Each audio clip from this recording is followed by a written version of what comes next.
క్రైస్తవ కుటుంబంలో పుట్టి పెరిగిన వాడిని కానే కాదు. నన్ను పరిచయం చేసేటప్పుడు మీ పాస్టర్ గారు డాక్టర్ రాజా క్రిస్టియన్ అని పరిచయం చేశారు, కానీ వాస్తవంగా నా పేరు రాజా క్రిస్టియన్ కానే కాదు.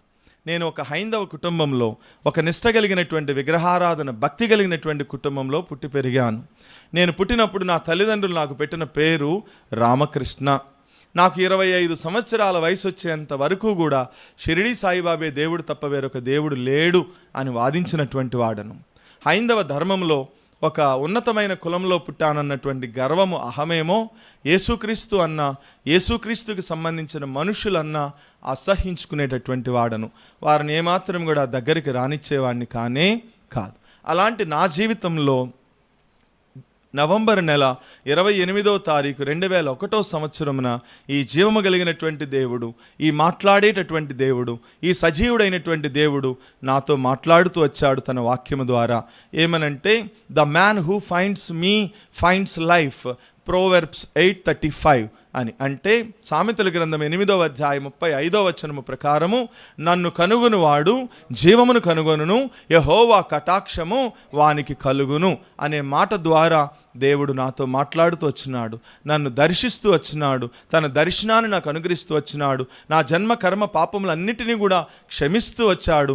ఆ నిశ్చయత దేవుడు నాకు ఇచ్చాడు. ఆ తర్వాత జనవరి నెల 20వ తారీఖు 2002వ సంవత్సరం ఆదివారం మధ్యాహ్నం 2:30 గంటలకి ఈ దేవుణ్ణి నా దేవుడిగా, నా సొంత రక్షకుడిగా తండ్రి కుమార పరిశుద్ధాత్మ నామంలో బహిరంగముగా బాప్తిస్మంలో సాక్ష్యమిస్తూ వచ్చాను.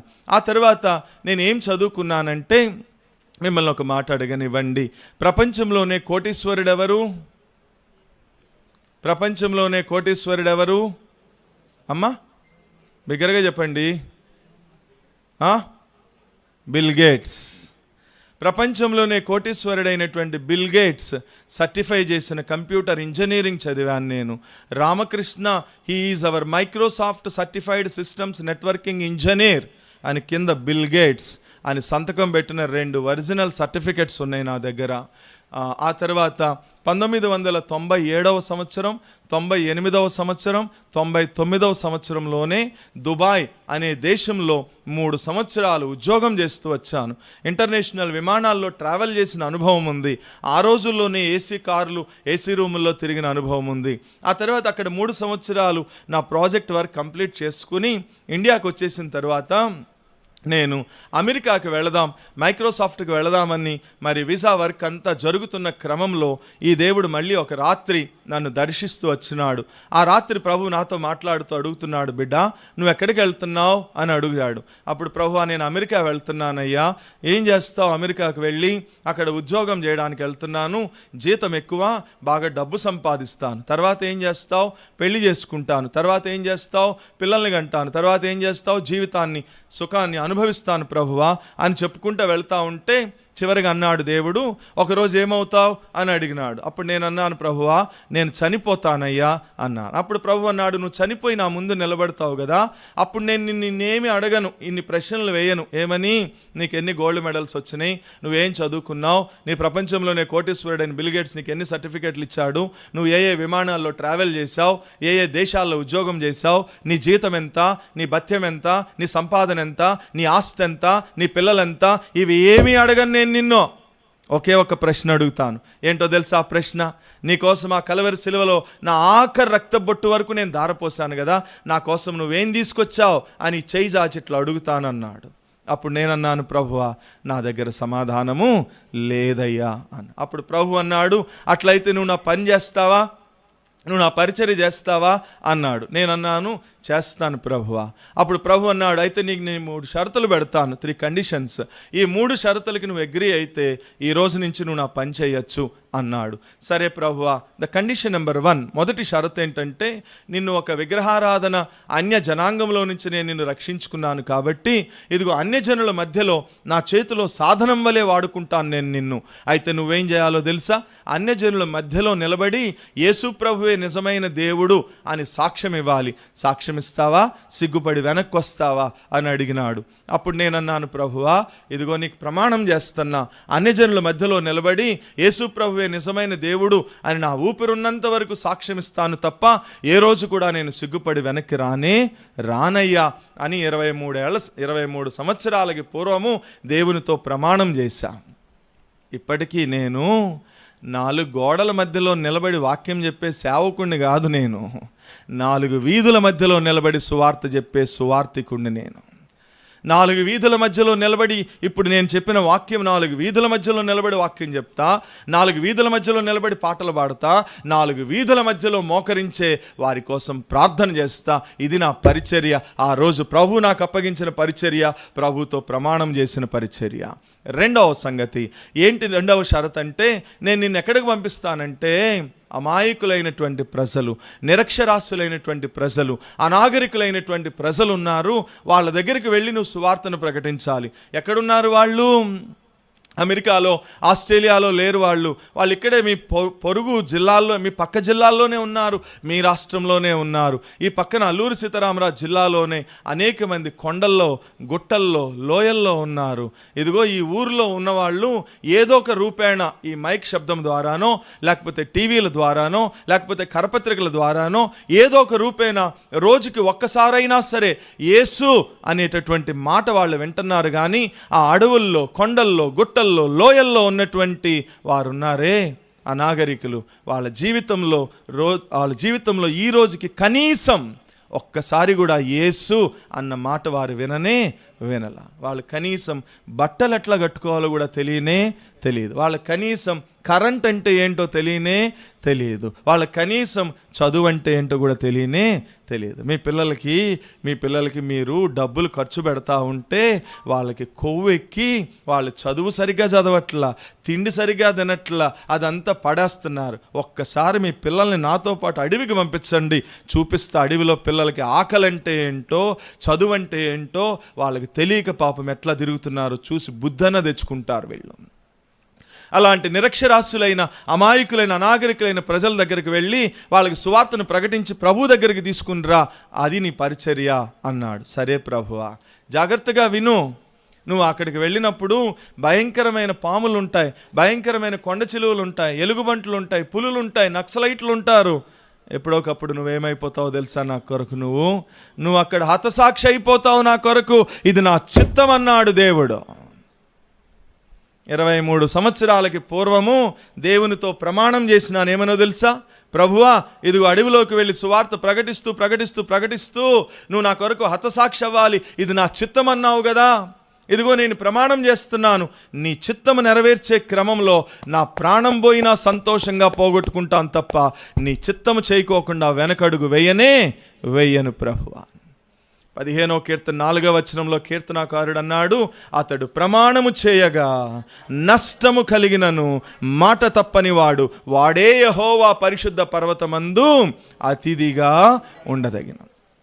అందుకని 23 సంవత్సరాల నుంచి ఎప్పుడు చస్తానో తెలియదు కాబట్టి, నేను చస్తే నా భార్యాపిల్లలు ఎందుకు అనాథలవ్వాలి అని పెళ్లి చేసుకోకుండా నా యావత్ జీవితము, నా మనస్సు, నా హృదయము, నా ఆలోచన, నా యావత్ జీవితాన్ని సజీవ యాగముగా దేవునికి అర్పించుకుని ఇప్పటికి 23 సంవత్సరాల నుంచి భయంకరమైనటువంటి అడవుల్లో, కొండల్లో, గుట్టల్లో, లోయల్లో దేవుని యొక్క సువార్త పరిచర్య జరిగిస్తున్నాను. 3వ కండిషన్ ఏంటి అంటే, నీవు అక్కడికి వెళ్ళి వాళ్ళకి వాక్యం చెప్పి వాళ్ళకి సువార్తను ప్రకటించి వాళ్ళ కొరకు ప్రార్థన చేసి వాళ్ళకే నువ్వు ఇచ్చి రావాలి. ఇచ్చొస్తావా అన్నాడు. ఇచ్చొస్తాను ప్రభువా అని ప్రమాణం చేసిన. అందుకని ఈ రోజుకి వాళ్ళ దగ్గరికి వెళితే ఎప్పుడు నేను వట్టి చేతులతో వెళ్ళను. వాళ్ళు వేసుకోవడానికి బట్టలు తీసుకుని వెళ్తాను, వాళ్ళు తినడానికి ఆహార పదార్థాలు తీసుకుని వెళ్తాను, వారికి కావలసినటువంటి మినిమం నీడ్స్, అవసరతల అక్కర్లన్నీ కూడా తీర్చి వారికి సువార్తను ప్రకటించి వస్తూ ఉంటాను. కాబట్టి 23 సంవత్సరాల క్రితము దేవుడు నన్ను తన పరిచర్య కొరకు ఈ రీతిగా పిలిస్తే అప్పుడు నా వయస్సు 25 సంవత్సరాలు.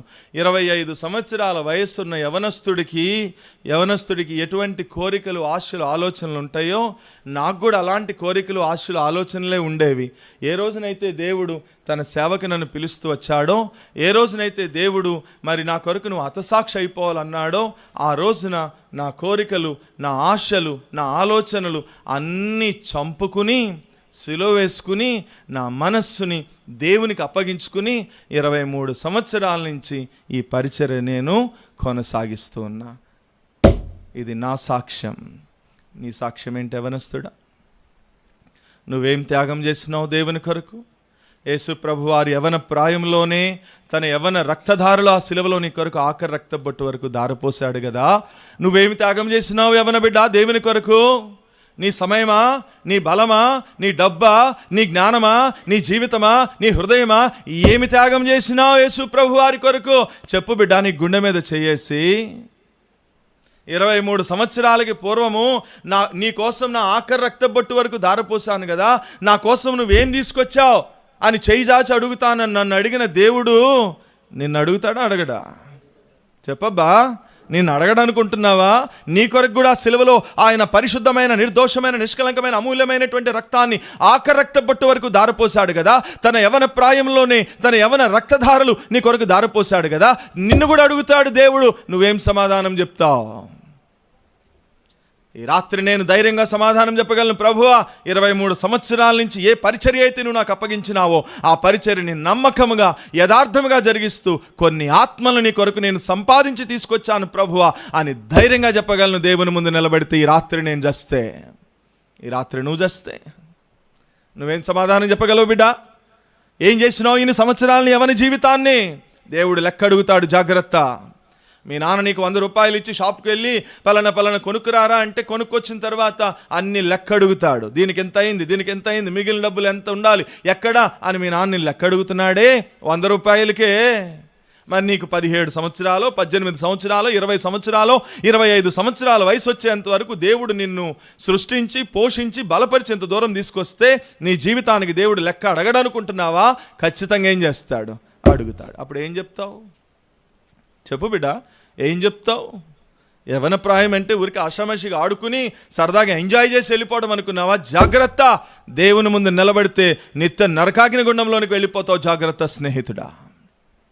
కాబట్టి నీ యవన ప్రాయంలోనే యేసు ప్రభువాని రక్షకుడుగా నీ హృదయంలోనికి అంగీకరించి నీ మనస్సు, నీ హృదయము, నీ జీవితాన్ని ప్రభువుకి సమర్పించుకుని ప్రభు యొక్క చిత్తాన్ని నెరవేరుస్తూ గనక బ్రతికి చస్తే అప్పుడు నీ పేరు పెట్టుకుని చదవచ్చు అక్కడ, దానియేలు నువ్వు బహుప్రియుడవి అన్న దేవుడే నిన్ను కూడా బహుప్రియుడు, బహుప్రియమైన కుమార్తె అని దేవుడు సాక్ష్యం ఇస్తాడు.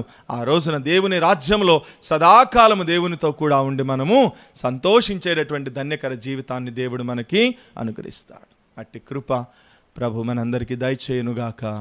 ఆమేన్. తరలి వంచుదామా? ప్రభు సన్నిధిలో మోకరించగలిగిన వారు అందరూ మోకరిద్దామా? మోకరించలేని వాళ్ళు కుర్చీలోంచి లేచి నిలబడతారా? ఈ రాత్రి ప్రభు సన్నిధిలో మోకరిద్దామా? ఎవరి పిల్లలారా మోకరిద్దామా? కుర్చీలోంచి లేచి నిలబడతారా? ఈ రాత్రి ప్రభు మనతో మాట్లాడుతూ వచ్చినాడు. ఈ రాత్రి ప్రభు మీతోనే మాట్లాడుతూ వచ్చినాడు. బిడ్డ, ఇంకెంతకాలము? దానియేలు గురించి దేవుడు మనకు తెలియజేస్తున్నాడు. దానియేలు దేవునికి బహుప్రియుడు అన్నాడు. మరి నువ్వు దేవునికి బహుప్రియమైన వ్యక్తివేనా? ఆలోచన చేయవన బిడ్డ. ఈ రాత్రి ప్రియమైన ఎవరి సహోదరి సహోదరులారా, ఈ రాత్రి ఒకవేళ నేను చెప్పిన మాటలు నీకు అర్థమైనట్లయితే, నేను చెప్పిన మాటలు నీకు అర్థమైనట్లయితే ఇట్లా తీర్మానం చేసుకుంటావా? పాస్టర్ గారు, నిజమేనండి, ఇప్పుడు దాకా మీరు చెప్పిన వాక్యం నాకు అర్థమైందండి. నేను కూడా దేవునికి ఒక ప్రియమైనటువంటి కుమారుడిగా, ప్రియమైన కుమార్తెగా జీవించాలని నేను ఆశపడుతున్నానండి. నాకు కూడా నేను కూడా శ్రేష్టమైన బుద్ధి కలిగి లేనండి. నేను బుద్ధి తప్పిపోయానండి. బుద్ధి లేకే దేవుని మందిరాన్ని విడిచి వెళ్ళిపోతున్నానండి. నేను కూడా శ్రేష్టమైన బుద్ధి కలిగి ఉంటానండి. నేను కూడా దేవునికి నమ్మకంగా ఉంటానండి అని కనుక తీర్మానం చేసుకుంటే నీ కుడి హస్తాన్ని తలకంటే పైకి చూపిస్తావా? నీ కొరకు నేను ప్రార్థన చేస్తాను. ఇంకా పైకి చూపిస్తావా? ఇంకా పైకి నీ తలకంటే పైకి చూపిస్తావా నీ కుడి హస్తాన్ని? సిగ్గుపడద్దు ప్రియమైన ఎవరి సహోదరి సహోదరుడా. ఎవరు నిన్ను చూడట్లా, దేవుడే నిన్ను చూస్తున్నాడు. ఇంకెంతకాలము ఒక తీర్మానం లేకోకుండా, ఇంకెంతకాలము దేవుణ్ణి నీ రక్షకుడుగా నీ హృదయంలోనికి ఆహ్వానించుకోకుండా వెళ్ళిపోతావు స్నేహితుడా? ఈ రాత్రి ప్రభు నీతోనే మాట్లాడుతున్నాడు. ఈ రాత్రి అయినా సరే ఒక తీర్మానం చేసుకో. యేసు ప్రభువా, నేను కూడా నీకు బహు ప్రియమైన వ్యక్తిగా మార్చబడాలని ఆశపడుతున్నానయ్యా అని తీర్మానం చేసుకుంటే నీ కుడి హస్తాన్ని తలకంటే పైకి చూపిస్తావా? నీ కొరకు ప్రార్థన చేస్తాం బిడ్డా. నీ చేతిని దేవుడు పట్టుకుంటాడు. ఇంకెంతకాలం దేవునితో ఒక తీర్మానం లేకుండా, ఇంకెంతకాలం ఒక ప్రమాణం లేకోకుండా వెళ్ళిపోతావు? ఒకవేళ ఇదే ఆఖరి రోజు అయితే జాగ్రత్త స్నేహితుడా. బైబిల్ అంటుంది, మానవుడా నీ జీవమే పాటిది, ఇంతలో కనపడి అంతలో మాయమైపోయి ఆవిరి లాంటిది మానవుని జీవితం, త్రాసు మీద ధూళి లాంటిది మానవుని జీవితం, చేద నుండి జారే నీటి బిందువు లాంటిది మానవుని జీవితం, రాలిపోయే పువ్వు లాంటిది మానవుని జీవితం, వాడిపోయే గడ్డి లాంటిది మానవుని జీవితం, సాగిపోయే నీడ లాంటిది మానవుని జీవితం, ఓటి కుండ లాంటిది మానవుని జీవితం. జాగ్రత్త, ఎప్పుడు చనిపోతామో తెలియదు స్నేహితుడా. అందుకని బైబిల్ అంటుంది, ఇదే మిక్కిలి అనుకూలమైన సమయము, ఇదే రక్షణ దినమని చెప్తూ ఉండగా, ఈ రోజైనా ఒక తీర్మానం చేసుకుంటావా? ఈ రోజైనా నీ హృదయాన్ని ప్రభుకి ఇస్తావా? ఈ రోజైనా ప్రభువా నా మనస్సు నీకు అప్పగిస్తున్నానయ్యా, దానియేలు తన మనస్సు దేవునికి అప్పగించినట్లుగా నేను కూడా నా మనస్సు నీకు అప్పగిస్తున్నాను ప్రభువా అని నీ మనస్సును అప్పగించగలవా బిడ్డా? నోరు తెరిచి ప్రభుతో చెప్పు, ప్రభుతో తీర్మానం చేసుకో. నోరు తెరిచి ప్రభుతో చెప్పు, ప్రభువా నాకు కూడా శ్రేష్టమైన బుద్ధి ఇవ్వయ్యా, నాకు కూడా నీలో నమ్మకత్వం కలిగి బ్రతికే బిడ్డగా సిద్ధపరచయ్యా, నేను కూడా దేవుని దృష్టికి నిర్దోషిగా ఉండే బిడ్డగా నన్ను ఆయుత్తపరచు ప్రభువా, నా మనస్సు నా హృదయము నా జీవితం అంతా కూడా నీకు అర్పించేటటువంటి బిడ్డగా నన్ను ఆయుత్తపరచు ప్రభువా, నా జీవితకాలం అంతా కూడా దేవుని ఎదుట నన్ను నేను తగ్గించుకుని ఉండే బిడ్డగా నన్ను సిద్ధపరచయ్యా, నన్ను కూడా నీకు బహు ప్రియమైన బిడ్డగా నన్ను మార్చయ్యా అని కనుక ఒక చిన్న తీర్మానం నువ్వు చేసుకుంటే, ఒక చిన్న ప్రమాణం దేవునితో చేస్తే, ఆ దేవుడు నేను విడిచిపెట్టేవాడు కాదు స్నేహితుడా. ఆ దేవుడు నిన్ను ప్రేమిస్తున్నాడు. నీ కొరకే తన యవన రక్తధారుల సిలువలో చిందిస్తూ వచ్చినాడు. యవన బిడ్డా, ఈ లోకంలో పాడైపోమాక, యవన కోరికలకు లోనై నీ మనసులో లోక సంబంధమైన చెత్త అంతా పెట్టుకుని నాశనం అయిపోమాక. చాలామంది యవనస్తులైన పిల్లలు బెట్టింగ్లని, పందాలని, అవని ఇవని, ప్రేమలని వారి జీవితాన్ని నాశనం చేసుకుంటూ ఉన్నారు. ఈ రాత్రి శబ్దంతరం ద్వారా దేవుని వాక్యాన్ని వింటున్న ప్రియమైన కొమ్మర అనే గ్రామంలో ఉన్నటువంటి యవన సహోదరి సహోదరులారా, ఈ రోజైనా సరే, ఈ సంవత్సరమైనా సరే, ఇప్పుడైనా సరే నీ మనస్సుని దేవునికి అప్పగిస్తే ఆయన నీ మనస్సు మారుస్తాడు బిడ్డ. నీ మనస్సులో ఆయన నివాసం చేస్తాడు. అలా కాదని నీ మనస్సులో ఆయన చోటు ఇవ్వకోకుండా ఉంటే జాగ్రత్త. దేవుడే నేను భ్రష్ట మనసుకు అప్పగించేస్తే ఏ మనిషి కూడా నిన్ను విడిపించలేడు. జాగ్రత్త స్నేహితుడా. మీకోసం నేను ప్రార్థన చేస్తాను. పరిశుద్ధుడు అయిన తండ్రి, మీకు వందనాలు. ఈ రాత్రి నీ వాక్యం విని ఎవరైతే మరి రక్షణ తీర్మానం చేసుకుంటూ వారి చేతులను చూపిస్తూ వచ్చినారో, వారు చేసుకున్న తీర్మానాన్ని మీరు బలపరచండి అయ్యా. వారి చేతులను మీరు పట్టుకోండి ప్రభువా. వారు చేసుకున్న తీర్మానాన్ని వారిని స్థిరపరచండి ప్రభువా. వారు కూడా దానియేలు వలె శ్రేష్టమైన బుద్ధి కలిగి మరి దేవుని ఎదుట నమ్మకస్తులుగా, దేవుని దృష్టికి నిర్దోషులుగా, దేవునికి తమ మనసును అప్పగించుకునే వారిగా, దేవుని ఎదుట తమను తాము తగ్గించుకుని జీవించే వారిగా, దేవునికి బహు ప్రియమైనటువంటి వారిగా వారి జీవితాల్లో గొప్ప కార్యాన్ని మీరు జరిగించి మీ నామాన్ని మహింపరచుకోమని వేడుకుంటూ ఈ బిడ్డలందరినీ మీ చేతులకు అప్పగిస్తూ ఇక్కడ పరిచర్య చేస్తున్న మీ దాసులు, సహోదరులు, దైవజనులు మాథ్యూ గారు, తన భార్య, వారికి ఇచ్చిన 3 కుమారులు, వారికి ఇచ్చిన పరిచర్యలు, హోరేబు పరిచర్య, సియోను పరిచర్యలను కూడా మీరు దీవించి ఆశీర్వదించి విస్తరింప చేయమని వేడుకుంటూ మమ్మల్ని అందరినీ మీ చేతులకు అప్పగిస్తూ యేసుక్రీస్తు ప్రభు నామంలో స్తుతించి ప్రార్థిస్తున్నాము తండ్రి, ఆమెన్. దయచేసి కూర్చోండి. Thank you. Praise the lord.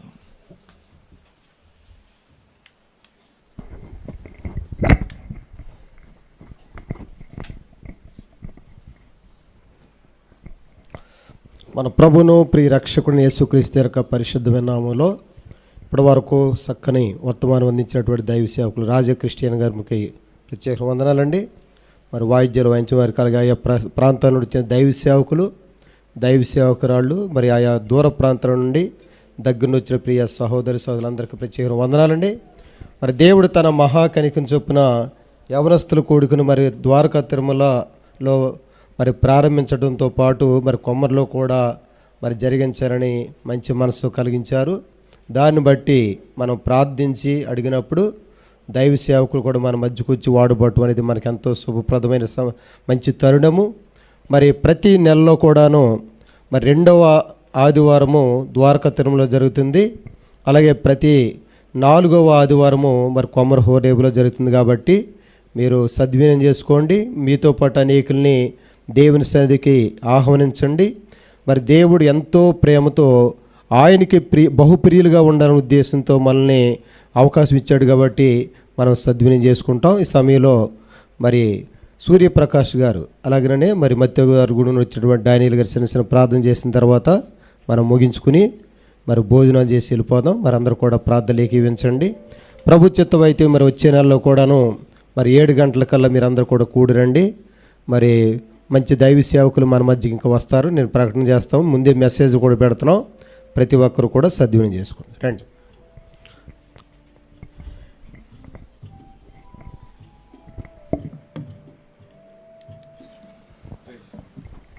ప్రార్థన చేసుకుందాం. మహాగణుడ యేసయ్యానికి స్తోత్రములు ప్రభువా. ఇంతవరకు ప్రభువా మీరు మాతో ఉండి నీ యొక్క సేవకుని ప్రభువా బలపరిచి నీ స్వరమును మాకు వినిపింపచేసినందుకు నీకు వందనాలు ప్రభువా. నిజమేనయ్యా, ఈ లోకంలో మా యవ్వన జీవితాన్ని పాడు చేసుకోకుండా ప్రభువా నీ చిత్తానుసారంగా ప్రభువా మేము జీవించడానికి నీ కృప చూపి మమ్మల్ని నడిపించండి. మెలకువ కలిగి ప్రభువా నీ యందు ప్రభువా మేము నమ్మకస్తులుగా జీవించడానికి మీరు సహాయం చేయండి. ఈ గ్రామం అంతటిని నీ చేతులకు అప్పగిస్తున్నాం ప్రభువా. పరిచయం నీ చేతులకు అప్పగిస్తున్నామయ్యా. కూడి వచ్చినప్పుడు నీ ప్రజలందరినీ నీ చేతులకు అప్పగిస్తున్నామయ్యా. తప్పిపోకుండా నీ బాటలో నడవడానికి ప్రభా నీ వాక్యానుసారమైన జీవితం జీవించడానికి మీరు సహాయం చేసి నడిపించమని దేవా మా ముందున్న జీవితం మీ చేతులకు అప్పగిస్తున్నామయ్యా. నీకు ఇష్టమైన జీవితం జీవిస్తూ ప్రభా నీ రాజ్యం కొరకు మా జీవితాన్ని సిద్ధపరచుకోవడానికి ఎల్లప్పుడూ ప్రభా మేము సంసిద్ధత కలిగిన మనసును కలిగి ఉండడానికి మీరు మాకు తోడుగుండి సహాయం చేయమని, మాకు వచ్చే పోరాటంలో ప్రభా మేము జయించేవారిగా దేవా బలము కలిగి జీవించడానికి మీరే కృప చూపి నడిపించమని యేసు నామములో ప్రార్థించి అడిగి పొందుకుంటున్నాం తండ్రి. మహాపరిశుద్ధుడ, ప్రేమగల తండ్రి, కరుణామయుడ, జగదపతి నీకు లెక్కలేని వందనాలు ప్రభువా నాయన.